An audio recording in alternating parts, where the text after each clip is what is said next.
여러분 안녕하십니까? 여러분 안녕하십니까? 여러분 안녕하십니까? 뉴스데스크 제주입니다. La justice a rendu son verdict en faveur de Lee Eun-joo, célèbre présentatrice météo et épouse d'Andy, membre du groupe légendaire de K-pop chinois. Le 24 mars, la 9e division civile du tribunal du district sud de Séoul a partiellement fait droit à sa requête, ordonnant à la chaîne de télévision publique KBS de lui verser une somme considérable d'environ 289,4 millions de wons, soit près de 191 000 €, en guise de salaire impayé.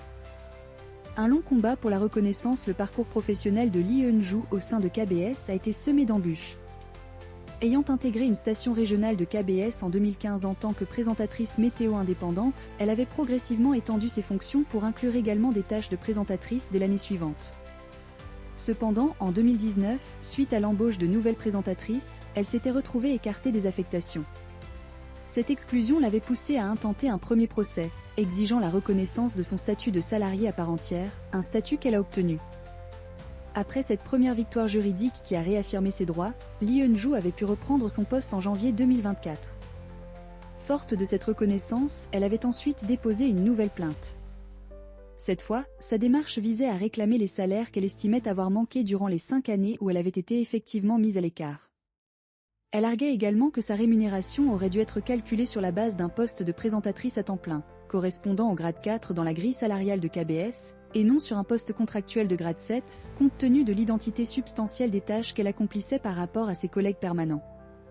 Les arguments fondateurs de la décision du tribunal. Le tribunal a attentivement examiné l'affaire et a conclu que Lee Eun-joo avait bel et bien travaillé sous un statut comparable à celui d'une employée contractuelle pendant plus de 3 ans, et qu'elle avait été soumise à un processus d'évaluation similaire à celui d'un recrutement formel.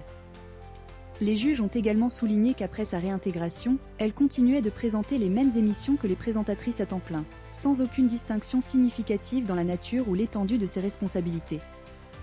Un élément crucial dans la décision a été la constatation que la nouvelle présentatrice recrutée pour la remplacer avait été directement nommée au grade 4.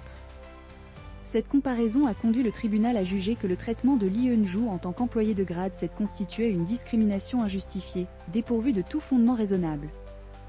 En outre, le tribunal a rejeté l'argument de KBS selon lequel sa décision était justifiée par des pratiques internes passées, consistant à attribuer systématiquement le grade 7 lors de la conversion d'employés en contrat à durée indéterminée. Il a également invoqué un précédent de la Cour suprême, rappelant que les employés effectuant des tâches identiques devraient bénéficier des mêmes règles d'emploi que leurs homologues à temps plein, renforçant ainsi le principe d'égalité de traitement et de rémunération pour un travail égal. Une victoire significative pour les droits des travailleurs. Cette décision marque un jalon important et envoie un signal fort non seulement à KBS, mais aussi à l'ensemble de l'industrie des médias sud-coréens. Ce secteur est malheureusement souvent caractérisé par des disparités de traitement manifestes entre les employés permanents et les travailleurs contractuels ou indépendants. Lee Eun-joo, qui a courageusement mené ce combat judiciaire durant de nombreuses années, obtient enfin la réparation qu'elle mérite pour les discriminations subies.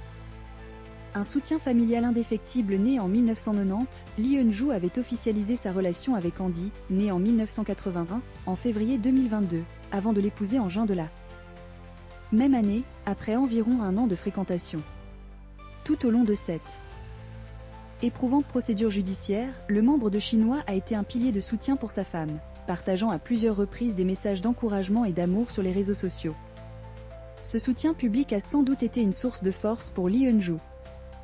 Les fans du couple ont chaleureusement salué cette victoire juridique, espérant qu'elle insufflera un changement significatif et marquera un tournant décisif dans la reconnaissance et la protection des droits des travailleurs précaires au sein de l'industrie médiatique coréenne.